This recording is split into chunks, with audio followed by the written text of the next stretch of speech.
Bonjour Nicole, bonjour Anatole, bonjour à tous. Comment parler le langage robot? Il s'agit de dire les mots en détachant chaque son. C'est ce que nous faisons aussi pour écrire. Moto, j'entends mo, ma-o. Puis to, ta-o. Pour écouter le langage robot, nous faisons l'inverse. Nous rattachons les sons, nous les combinons. C'est ce que nous faisons aussi pour lire. Va et v, la o, l'o. Donc, si en maternelle, Victor parle robot, en CP, il aura déjà automatisé le mécanisme de la lecture et de l'écriture. Il n'aura plus, si je puis dire, qu'à associer le son à la lettre. Et oui, le langage robot est une préparation de choc pour apprendre facilement à lire et à écrire. Voici donc les 4 points à connaître absolument pour parler robot dans les règles de l'art. Les 4 règles générales. 1. Dire le son des lettres, pas leur nom. Dans bol, j'entends B, O, L.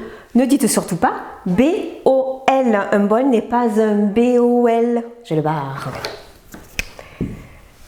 Il ne s'agit donc pas d'épeler et nous ne prêtons pas attention à l'orthographe. Les lettres muettes passent inaperçues. Haricot, A, R, I, K, O. Un gâteau, G, A, T, O. Même si le O s'écrit avec 3 lettres. Un pull, P, U, L. Même si nous avons une lettre double, peu importe, un langage robot. Ce langage est purement oral. Alors pourquoi est-ce que j'écris? Simplement pour être bien comprise et retenir votre attention, c'est tout. Pas d'écrit avec Victor. 2. Évitez d'ajouter E. Nous avons tendance à dire E ou E derrière les consonnes. Sur, se, re. Cela donne sur la table. Victor aura du mal à comprendre, à éviter donc. Dans la mesure du possible, car comment prononcer les consonnes occlusives sans ce E? P, B, T, D, K, G. Difficile de ne pas ajouter une voyelle derrière. Et ces sons, M, N, N, L, I. Avez-vous réussi à les percevoir? Vous vous êtes sans doute aidé de la position de ma bouche et de ce que j'avais écrit. 3. Rythmer avec les syllabes. Nous détachons les sons syllabe après syllabe. Cela veut dire que, à l'intérieur d'une syllabe, les sons détachés sont enchaînés assez vite. L, I.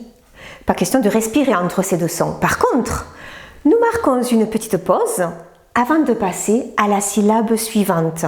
Libellule, L, I, B, E, L, U, L, E. 4. Supprimer les liaisons entre deux mots. Le robot ne fait pas de liaison. Il sépare les phonèmes, il sépare également les mots. Bon appétit devient bon appétit. Bon, A, P, E, T, I. Ne disons pas N, A. Maintenant, 4 cas subtils. 1. Le E muet, faut-il le dire ou pas? Cerise, S-E, R-I-Z-E, ou bien S-E, R-I-Z. Restons simples, choisissez vous-même, vous direz le E final ou pas, selon votre façon habituelle de parler. 2. Wa, wen, un ou deux sons. Wa, c'est la semi-voyelle W et A. Wen, c'est également deux sons, W, en.